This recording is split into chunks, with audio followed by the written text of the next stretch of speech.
आम पुरी संगश्री फाउंडेशन तरफ आम ये हबिशाली केन्द्र बगला धर्मशाला भक्त सालबेग परिवेशन करूँ तत्सहित आम कि सांस्कृतिक कार्यक्रम आमर महिला माने एवं आम छोट छोट पिला माने भजन डांस सब परिवेशन करते भक्त सालबेगर कथा वस्तु जो आम परिवेशन कलु आम हबिशाली माँ मान जनईदेवा चाहलु जे है आमर ये भक्त मैंने अच्छा जो मैंने कि जगन्नाथ धाम रे रही से जगन्नाथ नाम कीर्तन कर जगन्नाथ सहित लीन हो जाती से भक्त सालबेग यही पीठर आसी केमी नाम कीर्तन करते से विषय वस्तु आम जनइलु। जय जगन्नाथ।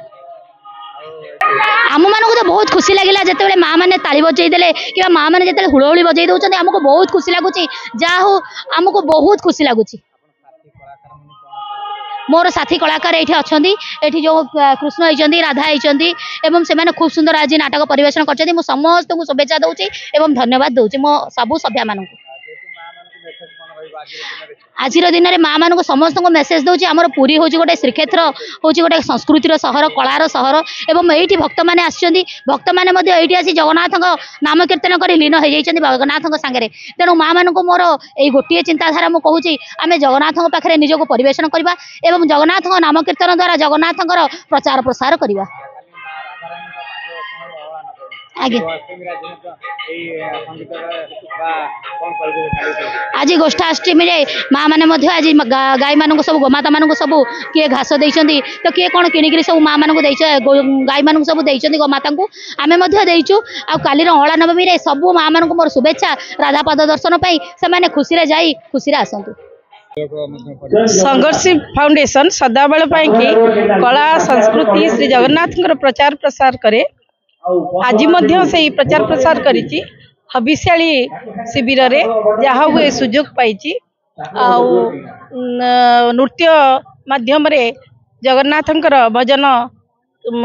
नृत्य करिसंती आमर शिशु कलाकार माने एवं संगोष्ठी फाउंडेशन रो कलाकार माने मध्य बहुत सुंदर भाव में भक्त सालबेग नाटकटी को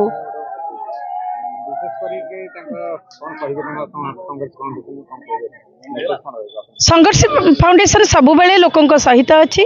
जगन्नाथ संस्कृतिर प्रचार प्रसार अच्छी सबु बेले मध्य रहिबो।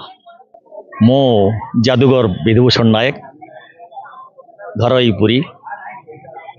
आज संघश्री फाउंडेशन रो इनविटेशन पाई मु आज यही भक्त सालबेग नाटक गजपति महाराज भूमिका अभिनय करी।